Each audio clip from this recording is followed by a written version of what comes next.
हम लोग कल बात कर रहे थे आपके राइट टू सेल्फ डिफेंस,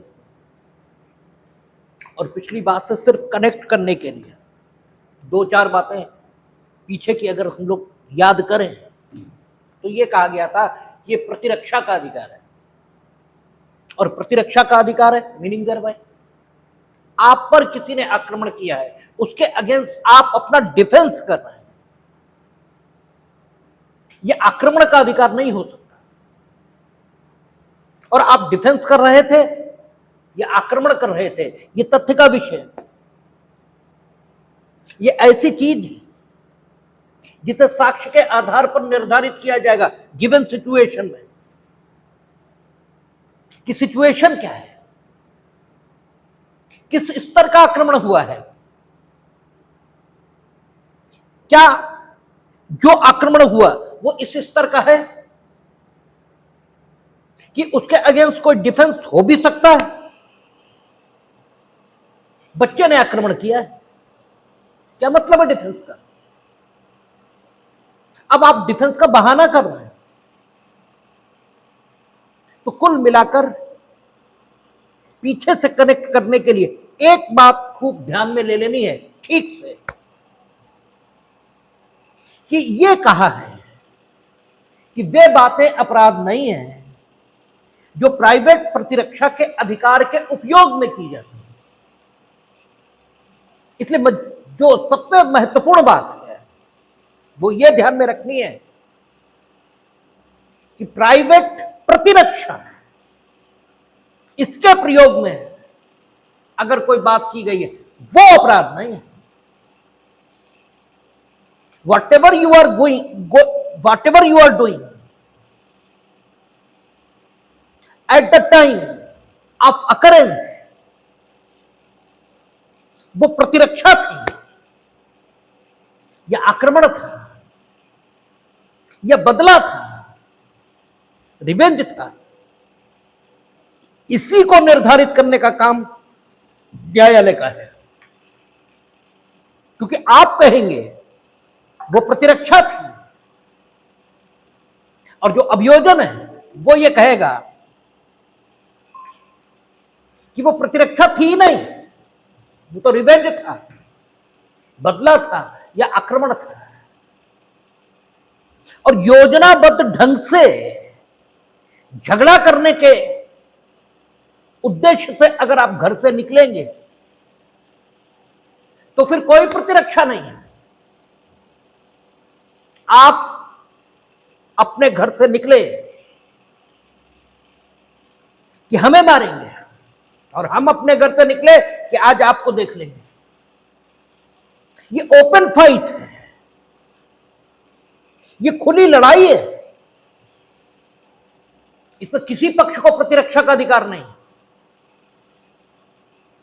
ठीक है, चाहे वार हमने पहले किया और चाहे आपने किया, मतलब कोई नहीं है, दोनों आक्रमण करने निकले। ये तो चांस की बात है कि इधर से आक्रमण पहले हो गया या इधर से पहले हो गया। अग्रेसर का निर्धारण ये किस परिस्थिति में महत्वपूर्ण है? जब तथ्य यह दर्शित कर रहे हैं, यानी एविडेंस यह दर्शित कर रहा है कि पूर्व चिंतित योजनाबद्ध झगड़ा नहीं हुआ, अकस्मात झगड़ा हुआ और पहले आपने हमला किया, और वो हमला इस कोटि का था कि हमें राइट टू सेल्फ डिफेंस देता था। ठीक है, क्योंकि प्रत्येक हमला राइट टू सेल्फ डिफेंस दे रहा हो यह भी कोई आवश्यक नहीं। तो आपको जिस बात से कनेक्ट करना है सबसे ज्यादा,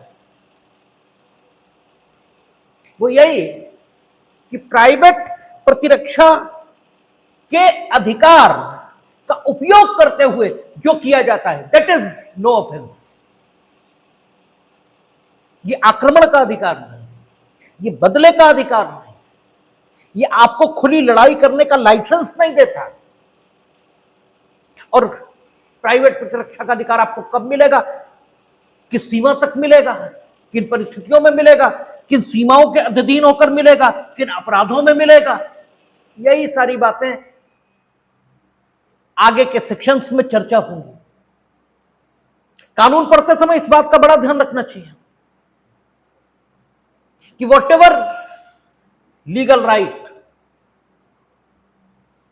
ठीक है, इज गिवन बाय लॉ, कानून जो कानूनी अधिकार आपको दे रहा है वो किन शर्तों की आपूर्ति पर दे रहा है, इस बात का ध्यान जरूर होना चाहिए। जैसे हम लोग एविडेंस एक्ट में परिभाषा पढ़ते हैं, साबित, तो किसके दृष्टिकोण से है? एक सामान्य बुद्धि के मनुष्य के दृष्टिकोण से,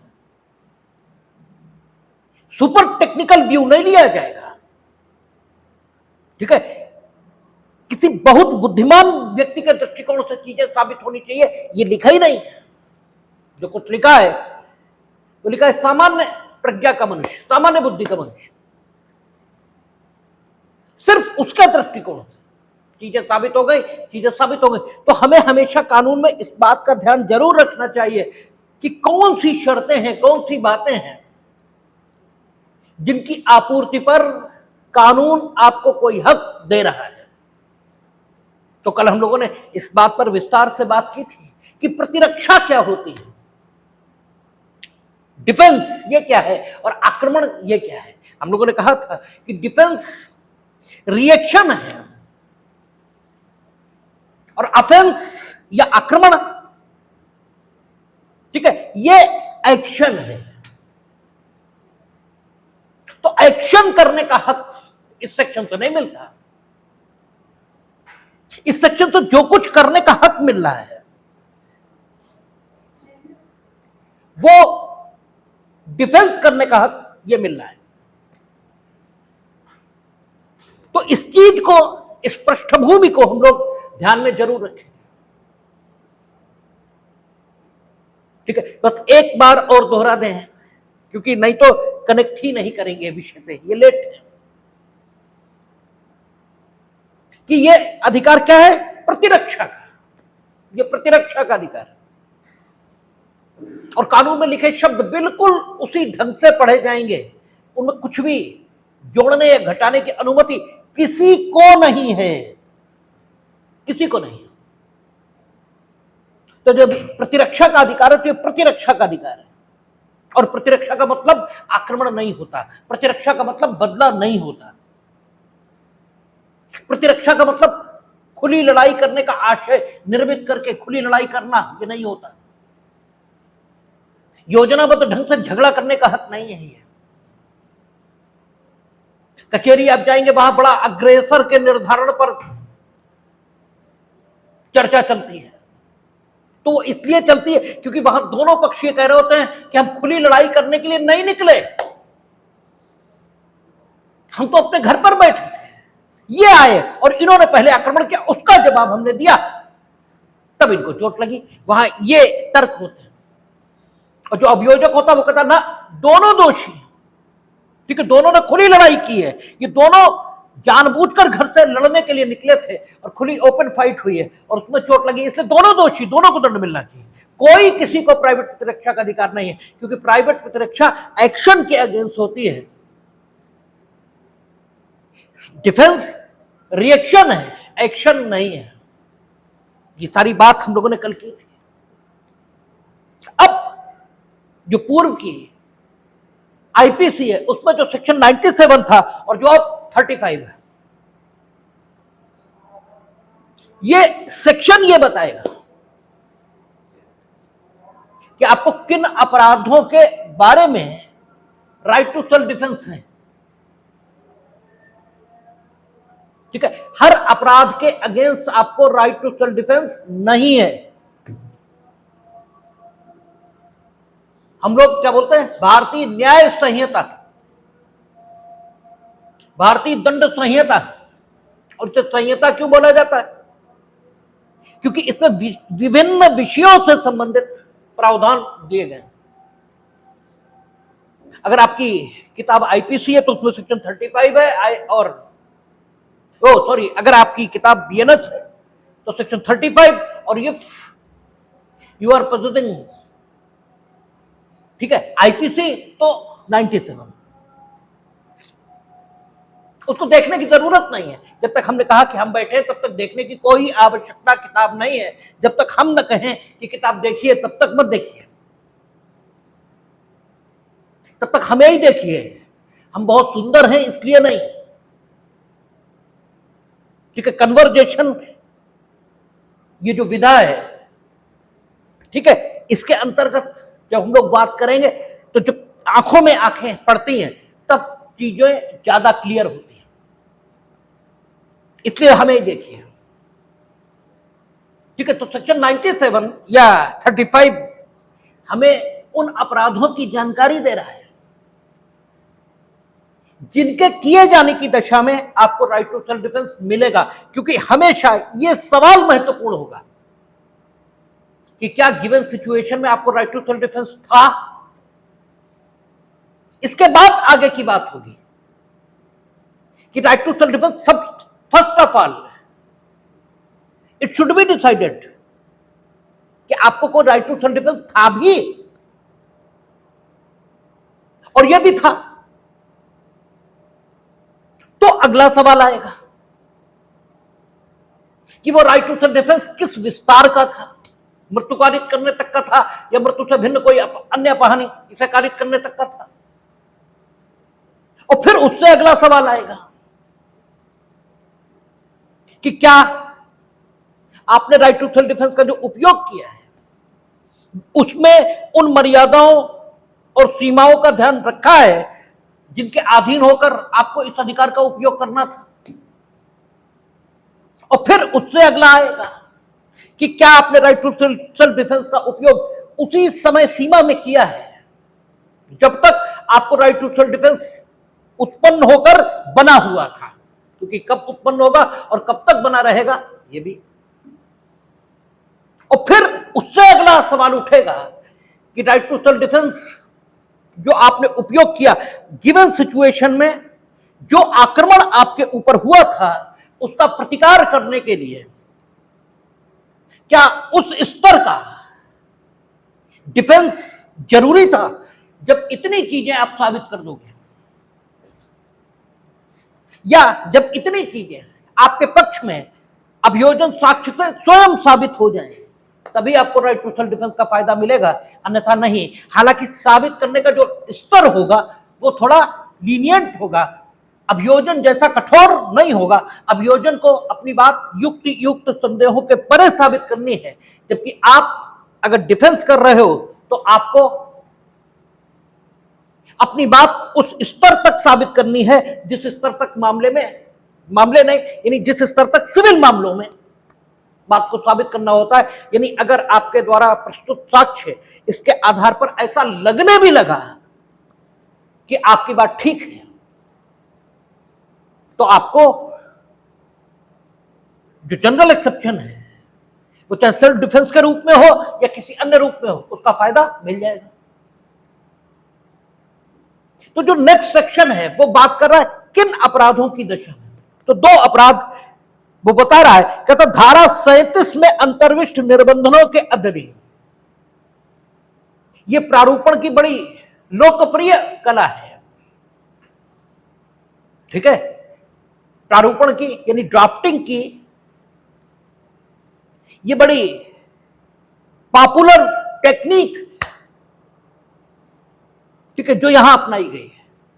लगभग हर अधिनियम में आपको ये इस प्रकार के शब्द लिखे मिलेंगे कि इस उपबंध के अधीन रहते हुए, और जिस भी उपबंध के अधीन कर दिया जाएगा किसी भी सेक्शन को,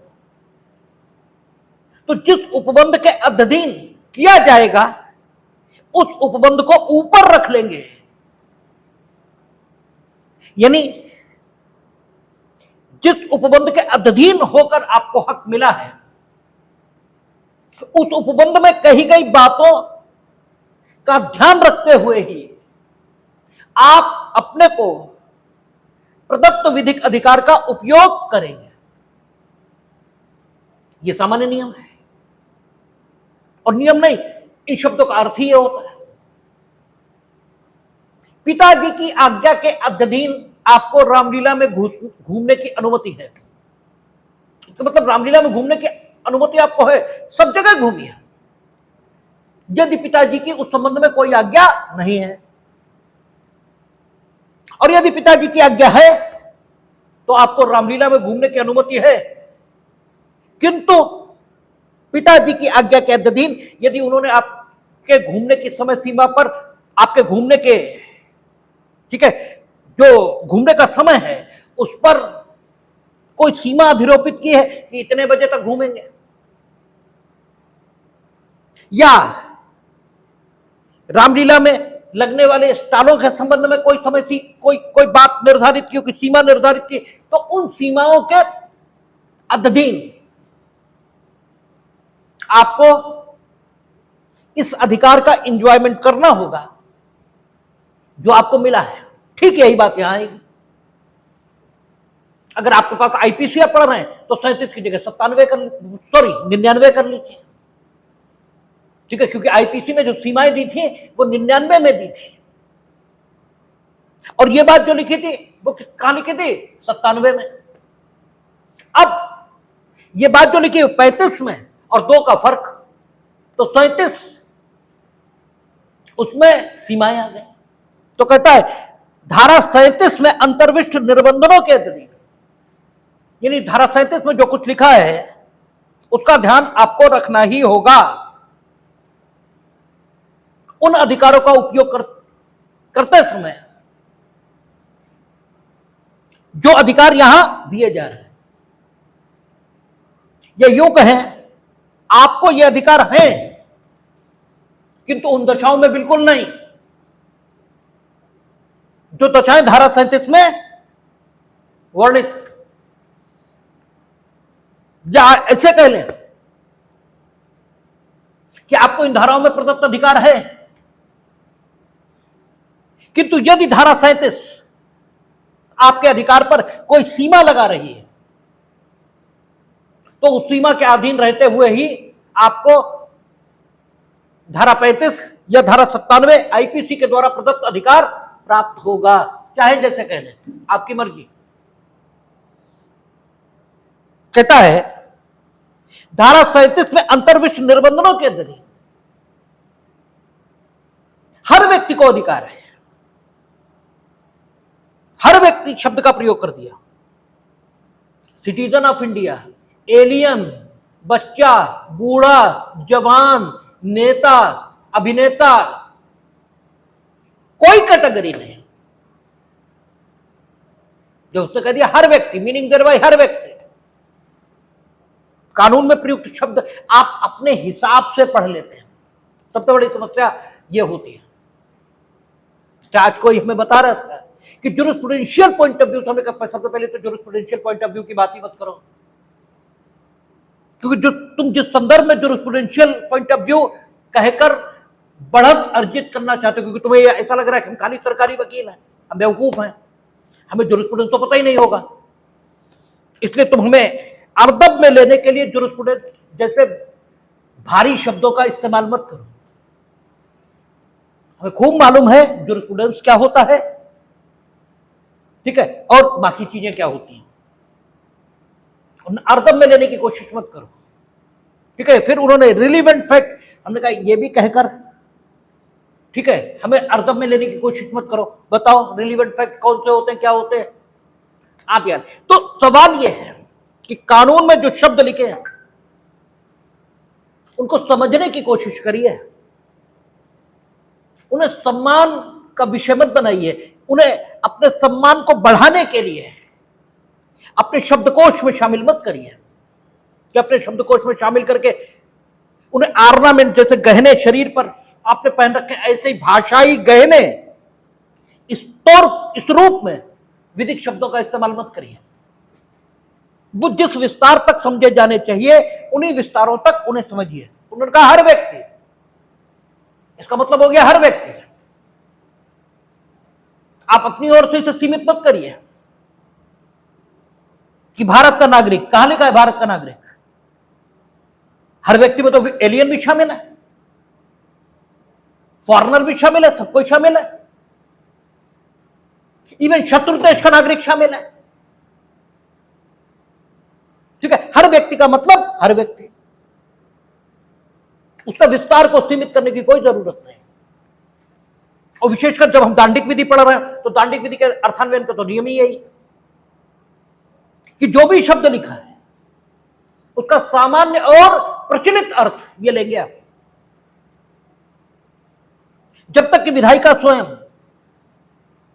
परिभाषा खंड में शब्दों को कोई विशेष अर्थ न दे दे, अगर विधायिका कोई विशेष अर्थ दे रही तो फिर सामान्य और प्रचलित अर्थ कुछ भी हो,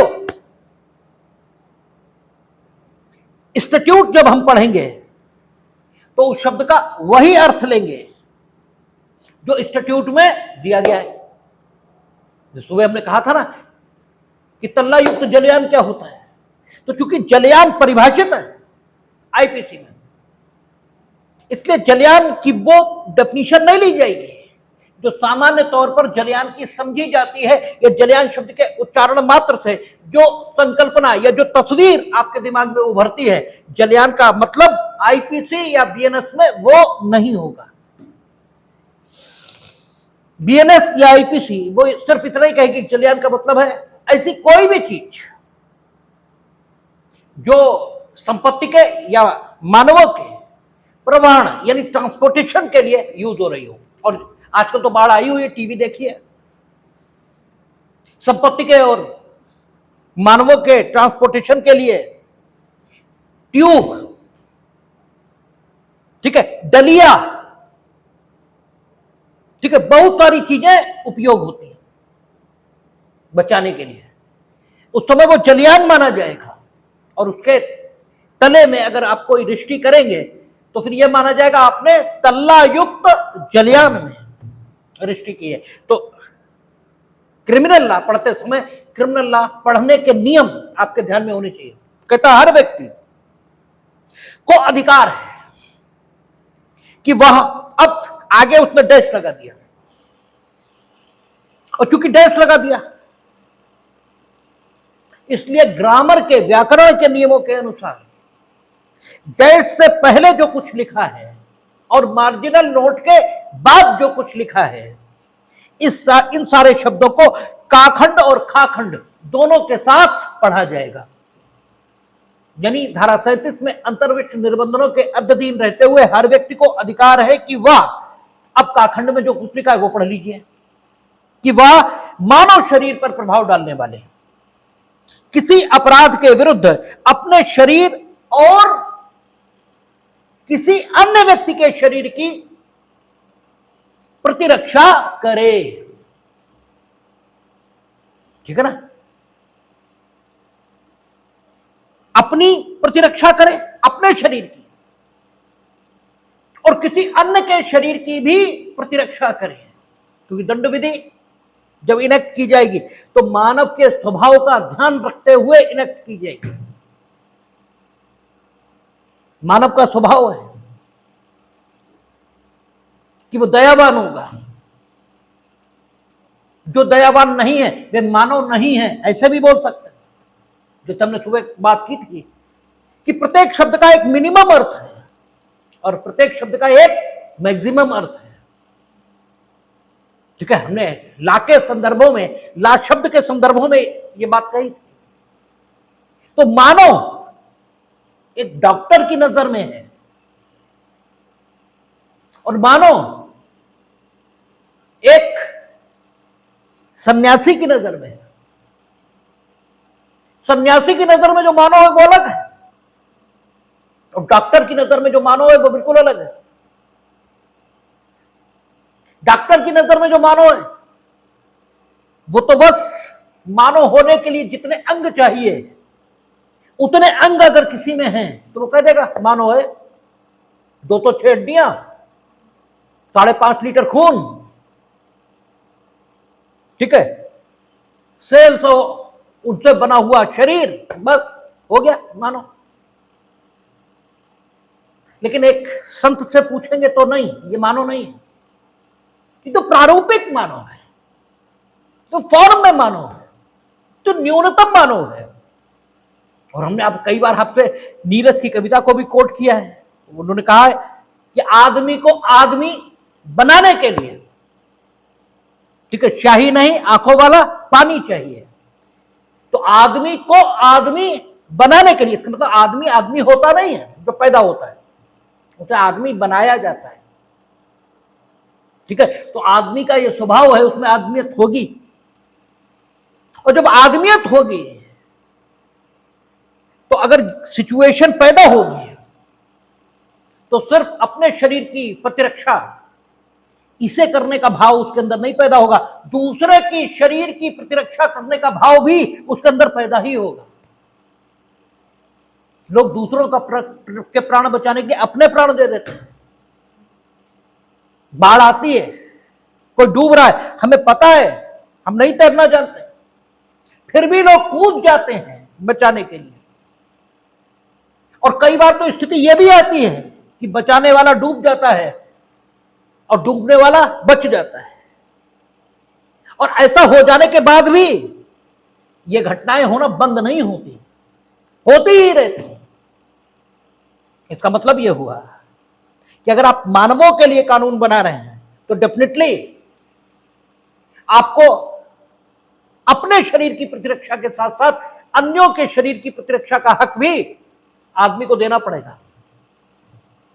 अगर आप दुष्टों के लिए, कमीनों के लिए, नीचों के लिए, स्वार्थियों के लिए, जलीलों के लिए कानून बना रहे तब बात अलग है। इसीलिए हम कहते हैं कि कानून कॉमन सेंस है। सवाल यह है कि आप आदमी हो जाओ बस, फिर आपका जो सेंस होगा कॉमन सेंस, बस वही कानून है। लेकिन आप आदमी ही अभी नहीं हो, इसलिए कानून याद करना पड़ता है। अन्यथा तो आपसे यह भी प्री में खूब पूछा जाता है कि प्राइवेट प्रतिरक्षा का अधिकार सिर्फ अपने लिए है क्या? नहीं, सिर्फ अपने लिए नहीं, दूसरों के लिए भी है। लेकिन कब? जब आत्यंतिक आवश्यकता आ पड़े। ठीक है, प्रतिरक्षा इसकी जिम्मेदारी स्टेट ने ली है। ठीक है, और हम आपको प्राइवेटली अपना डिफेंस करने का हक देने जा रहे हैं। तो यह सामान्य परिस्थितियों में नहीं मिलना चाहिए। जब तक कोई आपातिक स्थिति पैदा ना हो जाए,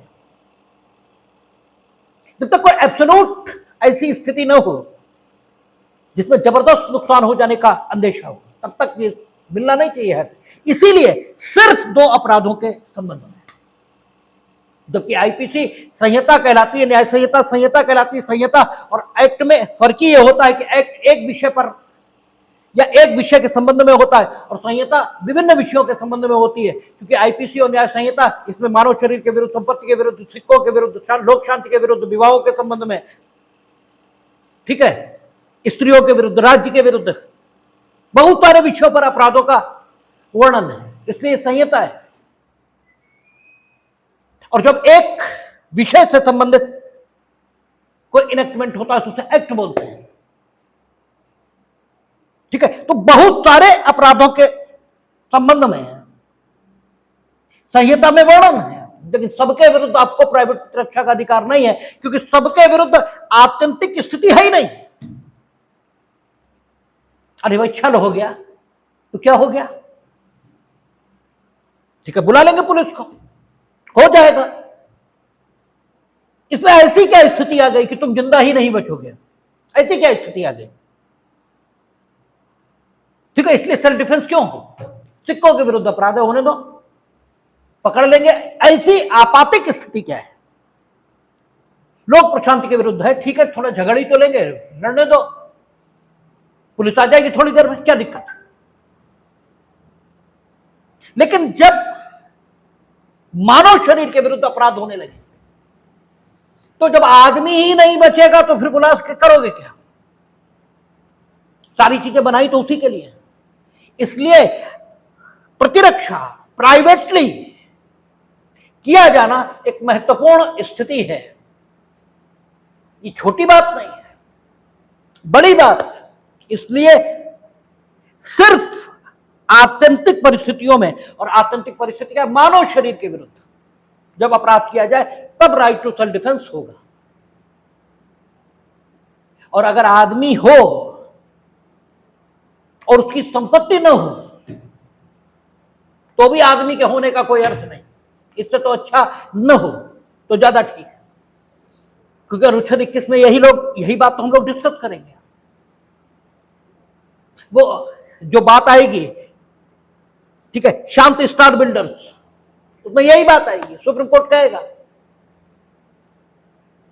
कि जो अकोमोडेशन होना चाहिए आदमी के लिए, डिसेंट होना चाहिए, उसमें प्रॉपर वेंटिलेशन हो, उसमें रहने लायक सुविधाएं हो। क्योंकि जानवर के लिए जब शेल्टर दिया जाता है तो सिर्फ जानवर के लिए इतना महत्वपूर्ण है कि उसके शरीर की रक्षा होने लगे। बस शेर गुफा में घुस जाता है, सियार मांद में घुस जाता है, सांप बिल में घुस जाता है, वहां ठीक है साफ सफाई आदि है या नहीं, इससे उसे कोई मतलब होता ही नहीं। जानवर को सिर्फ अपने शरीर की रक्षा के लिए अकोमोडेशन चाहिए। आदमी के साथ ये स्थिति नहीं है, इसलिए अकोमोडेशन नहीं, डिसेंट अकोमोडेशन, ये बात कहेंगे वो, ठीक है ना। तो फर्क चीजों में है। तो संपत्ति एक ऐसी चीज है, इसके बिना लाइफ को एंजॉय नहीं किया जा सकता, ठीक है। लाइफ बहुत समय तक चलेगी भी नहीं, और जितने समय भी चलेगी उस समय तक उसे लाइफ भले ही कह लें, एक डिग्निटीफुल लाइफ, एक गरिमापूर्ण जीवन, ये तो नहीं कहा जाता। और हम लोगों ने चर्चा की थी ज्यूरिस्प्रूडेंस में कि विधि और व्यवस्था प्रथम कहा जन्मे, एक ये ख्याल ही आदमी में तब पैदा हुआ जब उसके शरीर और संपत्ति इसके प्रति खतरे पैदा हुए, तभी उसके मन में राज्य की कल्पना आई और राज्य को जन्म देने का विचार ये पैदा हुआ पहली बार। चाहे हाफ्स हो, चाहे लॉक हो, चाहे रूसो हो, चाहे ग्रोशियस हो, चाहे प्यूफेनडार्फ हो, कोई हो, सब यही कह रहे हैं। इसलिए दूसरी जो बात महत्व की मानी गई है वो संपत्ति की प्राइवेट प्रतिरक्षा। और जो हम लोग संपत्ति की प्राइवेट प्रतिरक्षा के बारे में पढ़ेंगे तो संपत्ति के विरुद्ध जितने अपराध हैं सबके विरुद्ध प्राइवेट प्रतिरक्षा का अधिकार नहीं है, सबके विरुद्ध नहीं। कुछ डेफिनेट ऑफेंस चुने हैं उन्होंने, उनके विरुद्ध आपको प्राइवेट प्रतिरक्षा का अधिकार मृत्यु की सीमा तक दिया है, और शेष के बारे में शायद उन्होंने मृत्यु से भिन्न कोई अन्य अपहानि कारित करने तक का दिया है। यानी वर्गीकरण, क्लासिफिकेशन ये किया है। तो आप ये खूब ध्यान में रख लेंगे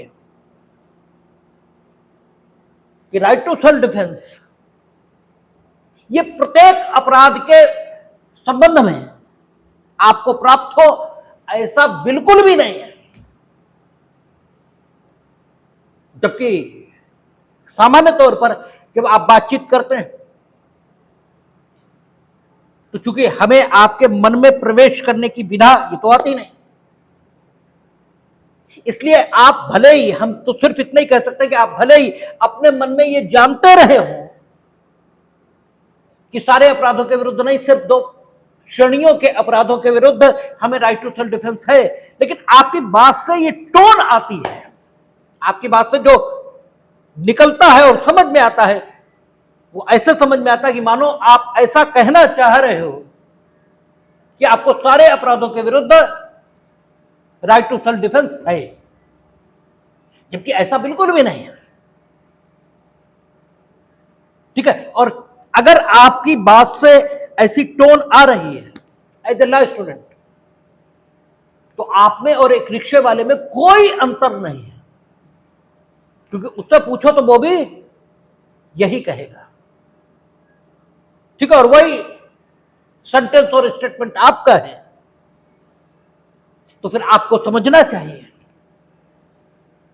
कि आखिर कोई अंतर तो हमारी बात का होना ही चाहिए अन्यों से, और यदि नहीं है तो we should make some efforts in that direction, ठीक है। तो आप सिर्फ दो अपराधों के संबंध में प्राइवेट प्रतिरक्षा का अधिकार रखते हो। क्या कहता है धारा 37 में अंतर्विष्ट निबंधनों के अध्ययन हर व्यक्ति को अधिकार है कि वह काखंड हम लोगों ने पढ़ लिया, अब खाखंड पढ़ेंगे कि धारा 37 में अंतर्विष्ट निबंधनों के अध्ययन हर व्यक्ति को अधिकार है कि वह किसी ऐसे कार्य के विरुद्ध जो चोरी, लूट, रिश्ती, आपराधिक अत्याचार की परिभाषा में आने वाला अपराध है। संपत्ति का आपराधिक दुर्विनियोग नहीं, संपत्ति का आपराधिक न्यासभंग नहीं, छल नहीं, ये भी संपत्ति के विरुद्ध अपराध है।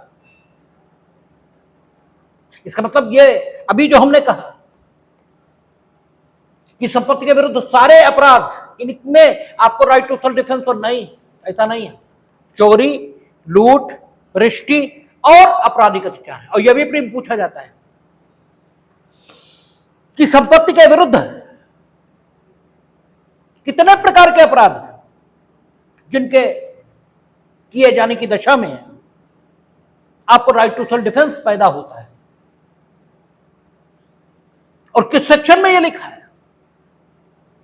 तो पहले 97, अब 35 1B,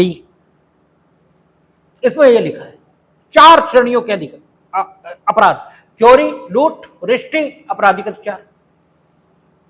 रिश्ती यानी मिसचीफ जिसे कहते हैं,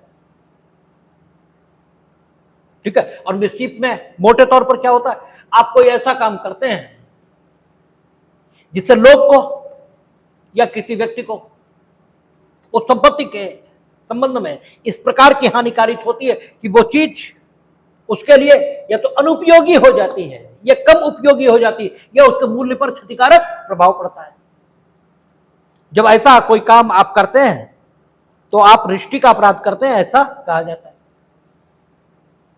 अब रिश्ती का अपराध करना किसी भी ढंग से यह अलग बात है, और रिश्ती का अपराध करना एक विशेष ढंग से ये दूसरी बात है। आपने आग से रिश्ती की, ठीक है, ये ज्यादा गंभीर बात है, क्योंकि आप इसका मतलब ज्यादा दुस्साहसी और ज्यादा नीच व्यक्ति है, ठीक है। आपने ईंट से इस मेज को तोड़ा, ये एक बात है। आपने प्रकार से इस पर कुछ कर दिया, ये दूसरी बात है। आपने आरी से इसको काटा, ये तीसरी बात है। आपने इसे जला दिया, इसका मतलब निर्दोष है आप। आपको यह भी समझ में नहीं आया कि अगर मेज में आग लगेगी तो हो सकता है इसमें भी लगे, हो सकता है इसमें भी लगे, हो सकता हवा उस समय चले और पूरे मोहल्ले में आग लग जाए। तो इसलिए आपके प्रति प्राइवेट प्रतिरक्षा का अधिकार ज्यादा दुर्भर होना चाहिए, और तब आपकी मृत्यु को अरित कर देने तक का प्राइवेट प्रतिरक्षा का अधिकार हमें मिलेगा। देखेंगे हम लोग आगे कि अगर अग्नि द्वारा रिश्ती हो रही। और यहीं पर एक सवाल आपसे और बनता है कि डकैती, इसमें राइट टू सेल्फ डिफेंस होता है या नहीं? और डकैती यहां लिखा नहीं है, यहां लिखा चोरी, लूट, रिश्ती और आपराधिक अत्याचार। इसलिए अक्सर आप इसे गलत करते हैं, जबकि डकैती शासित होगी, डकैती इसमें शामिल मानी जाएगी, क्योंकि डकैती मूल रूप से कोई ऑफेंस है ही नहीं। जब हम लोग पढ़ेंगे तो देखेंगे, जब क्या कहेगा, जबकि 5 वे लोग जो लूट करते हैं या लूट के स्थान पर उपस्थित रहकर, यह विशेष बात है, लूट के स्थान पर उपस्थित रहकर लूटने वालों को सहयोग करते हैं, और ऐसे व्यक्तियों की संख्या कुल मिलाकर 5 या उससे ज्यादा हो जाती है, तब इस सारे संव्यवहार को डकैती कहा जाता है। इसका मतलब वो डकैती लूट का विस्तार है। इससे डकैती, इसके विरुद्ध आपको प्राइवेट प्रतिरक्षा का अधिकार रहेगा, ठीक है। तो ये 2 श्रेणियों के अपराध निकल कर आए जिनमें आपको राइट टू सेल्फ डिफेंस रहेगा। अब सवाल यह है, उसने क्या कहा 96 में, ये कानून बड़ा मजेदार है और कानून बड़ा युक्ति संगत है, बड़ी शानदार चीज है, बस इसे मजे के साथ पढ़ा तो जाए। उसने कहा वे बातें अपराध नहीं है जो प्राइवेट प्रतिरक्षा में की जाए। उसने कहा ही नहीं कि वो उस व्यक्ति की हैसियत क्या हो जिसके कार्य के प्रति प्राइवेट प्रतिरक्षा करने का, ठीक है, कारण ये पैदा हुआ है। यानी सेल्फ डिफेंस की जो जरूरत पैदा हुई है, वो जरूरत जिस काम के कारण पैदा हुई है, वो काम किसने किया है, इससे कोई ताल्लुक सेक्शन ने रखा ही नहीं। इसका मतलब यह हुआ कि वो काम जिसके कारण से सेल्फ डिफेंस की जरूरत पड़ गई वो किसी ने किया हो, किसी ने भी किया हो, अगर वो उस काम को करने की क्षमता रखता था, काम करने की क्षमता रखता था मीनिंग देर भाई आप कहेंगे काम करने की क्षमता नहीं रखता तो काम किया कैसे, यानी वो उस सीमा तक काम करने की क्षमता रखता था जिस सीमा तक आपको वाकई नुकसान पहुंचने की संभावना उत्पन्न हो जाए, तो आपको किसी के कार्य के प्रति राइट टू सेल्फ डिफेंस है। क्योंकि कोई चर्चा 96 में नहीं हुई और इसी बात को क्लियर किया उन्होंने कहा 97 में, वो सॉरी 98 जो अब 36 हो गया। उसने कहा ऐसे व्यक्ति के कार्य के विरुद्ध, ऐसे व्यक्ति, मार्जिनल नोट कहता ऐसे व्यक्ति, व्यक्ति की विशेषता बता रहा है, कहता ऐसे व्यक्ति के कार्य के विरुद्ध प्राइवेट प्रतिरक्षा का अधिकार जो विकृत चित्त आदि हो, उसने आदि शब्द का प्रयोग किया और यहां इंटरप्रिटेशन के लिए सजाती का नियम लगाएंगे। विकृत चित्त आदि, इसका मतलब क्या हुआ कि जो विकृत चित्त के समान आपराधिक दायित्व से मुक्त है, ठीक है ना, उसके कार्य के विरुद्ध भी आपको प्राइवेट प्रतिरक्षा का वही अधिकार रहेगा जो एक सामान्य व्यक्ति के कार्य के विरुद्ध प्राइवेट प्रतिरक्षा का अधिकार है। क्योंकि प्राइवेट प्रतिरक्षा प्रतिरक्षा के प्रयोजनों से दी गई और विकृत चित्त आदि जो व्यक्ति हैं उनके कार्य से जो चोट लगेगी आपको, जो नुकसान होगा वो उसी गुणवत्ता का होगा जिस गुणवत्ता का नुकसान साधारण व्यक्ति के कार्य से होगा। प्रकृति का ऐसा कोई नियम नहीं है कि सामान्य बुद्धि के मनुष्य द्वारा अगर अपहानिकारक कृत्य किया जाएगा तो वो कार्य जिसके प्रति किया जाएगा उसको अपहानि होगी, और अगर वही कार्य नासमझ या चित्त विकृत व्यक्ति आदि के द्वारा किया जाएगा तो कार्य अपहानिकारक होते हुए भी अपहानि नहीं होगी। ऐसा प्रकृति का कोई नियम नहीं है। प्रकृति का नियम यही है कि आपको दोनों दिशाओं में अपहानि उतनी ही होगी, और जब प्रकृति का नियम ये तो फिर उसके अगेंस्ट देना ही पड़ेगा राइट टू सेल्फ डिफेंस, क्योंकि ये डिफेंस के लिए दिया गया है। अगर कर्ता के प्रति आक्रमण करने का कोई अधिकार विधि अनुदत्त कर रही होती तब शायद कर्ता की जो दशा है मन की या शरीर की, उसे ध्यान में रखकर कर्ता के प्रति कोई रियायत विधि ने बरती भी होती, लेकिन ये डिफेंस का है, आक्रमण का नहीं है। इसलिए वो सीधे कहता है जब कोई कार्य जो अन्यथा कोई अपराध होता, ठीक है, वैसे किया जाता तो अपराध होता, लेकिन वो चूंकि ऐसे व्यक्ति द्वारा किया जा रहा है जो अपराध कर ही नहीं सकता, ठीक है, जिसे अपराध से उन्मुक्ति वो कर रहा है, ठीक है, तो उसे तो हम दंड भी नहीं दिलवा पाएंगे, ठीक है ना, उसका तो हम कुछ भी नहीं कर पाएंगे, उसे ईंटा फेंक के मार दिया हमारे, ठीक है, ईंट फेंक कर मारी है तो अन्यथा तो वो अपराध होती है, ठीक है, लेकिन चित्त विकृति के कारण अपराध तो नहीं है, लेकिन कम से कम हमें प्रतिरक्षा करने का हक ये तो देंगे आप, ठीक है। तो कहता है जब कोई कार्य जो अन्यथा कोई अपराध होता, उस कार्य को करने वाले व्यक्ति के बालकपन क्लियर कर दिया उसने।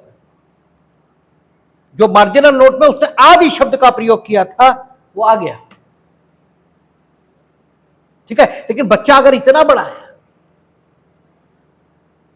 ठीक है, खैर उसे कहने की जरूरत भी नहीं, क्योंकि वो आगे ही कह रहा है कि अन्यथा अपराध होता, ठीक है। अगर इसका मतलब बच्चा छोटा है तो आपराधिक दायित्व से मुक्त है, तब इसकी कोई बात ही नहीं पैदा हो रही, ठीक है ना।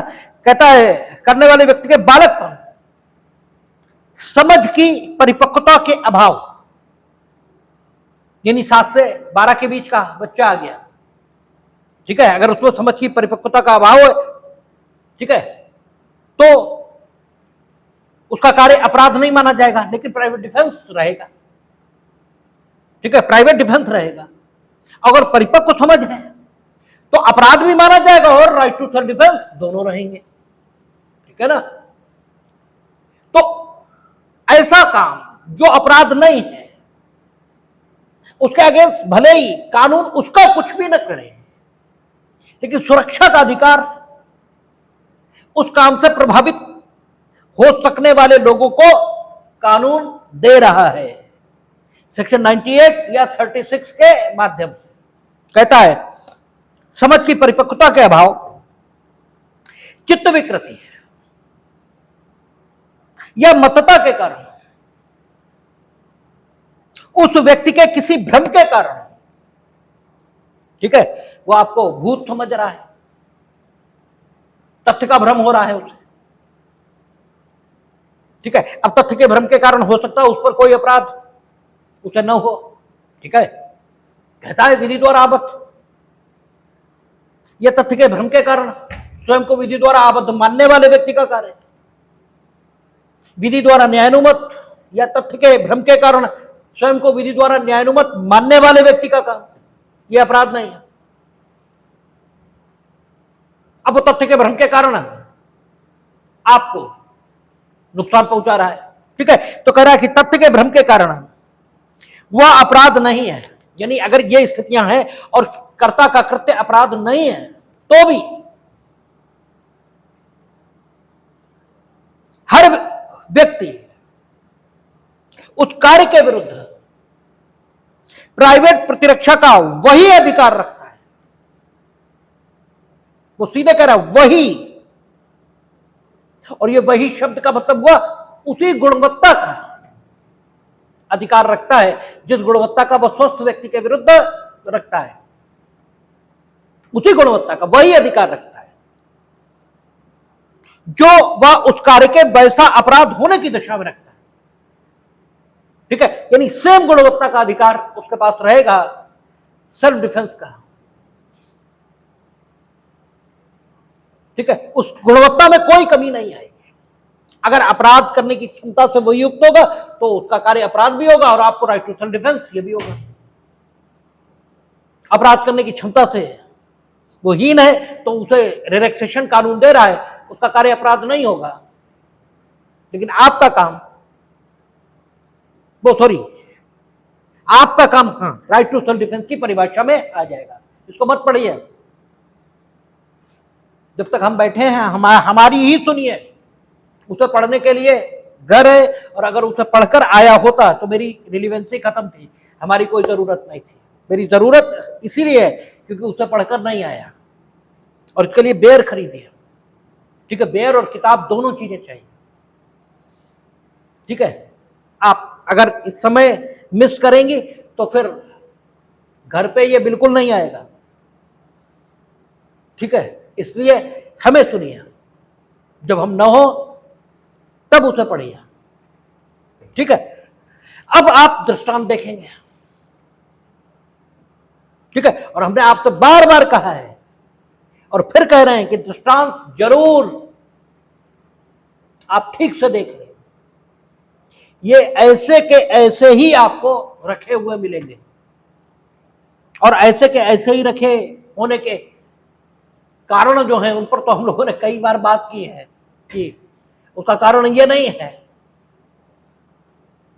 किताब जो है कोई इन्हें रखने में रुचि है बड़ा, इन्हें रख देने में बड़ा आसानी है, उठा के ऐसे रख दो, गलत होने की कोई संभावना नहीं, ठीक है। और आप खुद प्रॉब्लम बनाइए तो हो सकता है कानून का एप्लीकेशन करने में थोड़ी चूक हो जाए और गलती हो जाए तो हो सकता है एग्जामिनरशिप ही चली जाए अगली बार। इसलिए सीधे सीधे दृष्टांत उठाकर रख दो, कोई चिंता ही नहीं। लेकिन आपके लिए जरूरी है कि दृष्टांतों को बिल्कुल देख लिया जाए। क्या कहता है, यह विकृत चित्त व्यक्ति का को जान से मारने का प्रयत्न करता है। अब अगली धारा के मुताबिक जो राइट टू सेल्फ डिफेंस पैदा होगा वो मृत्यु कारित कर देने तक का होगा। ऊपर धारा क्या कह रही कि वही प्राइवेट प्रतिरक्षा का अधिकार होगा जो उस कार्य के कर्ता द्वारा किया गया कृत्य अपराध होने की दशा में होता। क्योंकि यह चित्त विकृत है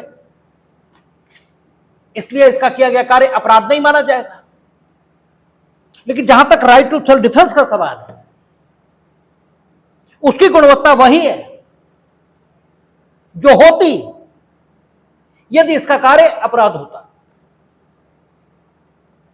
और अगर इसका कार्य अपराध होता तो राइट टू सेल्फ डिफेंस की जो गुणवत्ता होती वो धारा 37 के निबंधनों के अधीन इसकी मृत्यु कारित कर देने तक की होती। इसलिए इस दृष्टांत में यह ठीक है कि चित्त विकृति के कारण या आपराधिक दायित्व से मुक्त है, किंतु धारा 36 द्वारा प्रदत्त अधिकार के आधार पर इस या के इस कृत्य से प्रभावित व्यक्ति को जो प्राइवेट प्रतिरक्षा का अधिकार उपलब्ध हुआ है उसकी गुणवत्ता उसी विस्तार तक है, यानी इसकी मृत्यु कारित कर देने तक का राइट टू सेल्फ डिफेंस इससे प्राप्त हुआ है। आगे देखें क्या कहता है, मारने का प्रयत्न करता है या किसी अपराध का दोषी नहीं, किंतु काको प्राइवेट प्रतिरक्षा का वही अधिकार है जो वह या के स्वस्थ चित्त होने की दशा में रखता। अगला कहता है का रात्रि में एक ऐसे ग्रह में प्रवेश करता है जिसमें प्रवेश करने के लिए वह वैध रूप से हकदार है या सद्भाव पूर्वक, ठीक है, सद्भाव पूर्वक उसे ग्रहभेदक मान लेता है।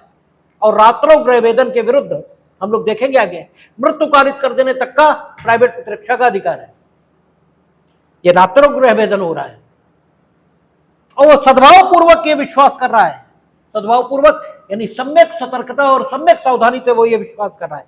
अब इसमें बहुत दिमाग लगाने की जरूरत नहीं, सद्भाव पूर्वक उसने कह दिया दृष्टांत में चुके तो आप ये मान लेंगे कि सद्भाव पूर्वक के लिए जितने तथ्य जरूरी हैं वो सब इस मामले में पूरे हो गए। अब आप दिमाग नहीं लगाएंगे कि उनने आवाज दी नहीं दी, ये तो इसमें लिखा ही नहीं कि उनने आवाज दी, पुकारा कौन हो, ये पूछा था नहीं पूछा था, चूंकि नहीं लिखा इसलिए कुछ और आप सोचने लगे। ये दिमाग मत लगाइए, और आप ये दिमाग लगाते हैं इसीलिए प्रॉब्लम्स गलत होती हैं। आपको ये दिमाग नहीं लगाना है, आपको तथ्यों के बारे में मान लेना है कि अगर यहां प्रॉब्लम में लिखे तो मतलब उन शब्दों के लिखे जाने के लिए आवश्यक तथ्य और परिस्थितियां साबित हैं, लेजिस्लेचर ऐसा कहना चाहती है। तो अगर सद्भाव पूर्वक ग्रहभेदक समझ रहा है, इसका मतलब यह है कि सद्भाव पूर्वक शब्द का उपयोग करने के लिए जो तथ्य और परिस्थितियां होनी चाहिए वो सब इस मामले में पूरी हो गई हैं, ऐसा लेजिस्लेचर कहना चाहती है। अर्थात लेजिस्लेचर ये कहना चाहती है कि उसने कौन हो तुम, कहां जा रहे हो, ये सारे प्रश्न पूछे और उसकी ओर से कोई उत्तर नहीं आया, और वो उसके हाव भाव, शरीर रचना, आवाज किसी भी ढंग से उसको पहचान नहीं पाया, तभी तो कहा जाएगा सद्भाव पूर्वक उसे ग्रहभेदक समझता है। ठीक है, तो कहता है ग्रहभेदक समझकर का पर आक्रमण करता है। यहां या इस भ्रम के अधीन का पर आक्रमण करके कोई अपराध नहीं करता है, ठीक है, क्योंकि वो सद्भावपूर्वक आक्रमण कर रहा है, इसलिए वो खुद तो कोई अपराध नहीं कर रहा। अगर सद्भावपूर्वक में कमी हो जाए तो अपराध करेगा, लेकिन सद्भावपूर्वक भ्रम होने के कारण, सद्भावपूर्वक भ्रमित होने के कारण वो स्वयं तो कोई अपराध नहीं कर रहा, उसका कृत्य अपराध की सीमा से बाहर जा रहा है, किंतु ये कार्य वो जिसके प्रति कर रहा है उसे प्राइवेट प्रतिरक्षा का वही अधिकार पैदा हो रहा है जो उसे होता यदि ये कार्य सद्भावपूर्वक न किया जा रहा होता, अर्थात अपराध किया जा रहा होता, तो जो प्राइवेट प्रतिरक्षा का अधिकार होता वही राइट टू सेल्फ डिफेंस यहां उपलब्ध होगा इस कार्य से प्रभावित व्यक्ति को। कहता है यहां इस भ्रम के अधीन का पर आक्रमण करके उसने कोई अपराध नहीं किया, किंतु का या के विरुद्ध प्राइवेट प्रतिरक्षा का वही अधिकार रखता है जो वह तब रखता जब यह उस भ्रम के अधीन कार्य न करता। तो ये सेक्शंस आए जिन्होंने बताया कि कोई कार्य तब अपराध नहीं है जब वो प्राइवेट प्रतिरक्षा के अधिकार में किया जाए, बदला लेने किया जाए अपराध है, आक्रमण किया जाए अपराध है, ठीक है, खुली लड़ाई के लिए उसका उपयोग किया जाए अपराध है। फिर किन अपराधों की दशा में आपको प्राइवेट प्रतिरक्षा का अधिकार है, क्योंकि सारे अपराध इस श्रेणी के नहीं हो सकते कि उनके अगेंस्ट राज्य के द्वारा उपयोग किया जाने वाला अधिकार आपको दे दिया जाए। कुछ आतंकिक दशाएं हो सकती हैं, कुछ अपवादिक दशाएं हो सकती हैं जिनमें यह अधिकार आपको मिलना चाहिए, वही दिया गया है। और वो भी धारा 37 की जो आवश्यकता है उनके अधीन। धारा 37 की क्या आवश्यकता है अगले सेक्शन में देखेंगे। और आपको यह हक उन लोगों के कार्यों के अगेंस्ट भी दिया गया है जो स्वयं किसी अपराध को करने में अक्षम है। यहां तक बात हुई। अब उन सीमाओं की चर्चा प्रारंभ होगी जिनके अधीन आपको प्राइवेट प्रतिरक्षा के अधिकार का उपयोग करना है। और ये सीमाएं इसलिए ध्यान रखना बहुत जरूरी हो जाता है क्योंकि अक्सर जो एपीओ के एग्जाम्स, जो जेके एग्जाम्स, उनमें जब भी प्रॉब्लम बनाते हैं वो तो बनाते हैं 300 के एक्सेप्शन नंबर 3 पर। 3 पर क्यों? हाँ 3 पर और 2 पर, यानी लोक सेवक के कार्य के विरुद्ध आपको कोई प्राइवेट प्रतिरक्षा का अधिकार नहीं है और प्राइवेट प्रतिरक्षा के अधिकार की सीमा से आप बाहर गए तो आपका कार्य हत्या भले ही ना हो, लेकिन हत्या की कोर्ट में न आने वाला आपराधिक मानववध होता है। और इन दोनों स्थितियों में क्या अपराध हुआ है इसका निर्धारण करने के लिए अगर आपको धारा 37 ठीक से नहीं मालूम है तो बड़ा मुश्किल हो जाता है। इसलिए धारा 37 इंपॉर्टेंट बात है, इसको हम लोग कल से बात करेंगे, इस पर देखेंगे।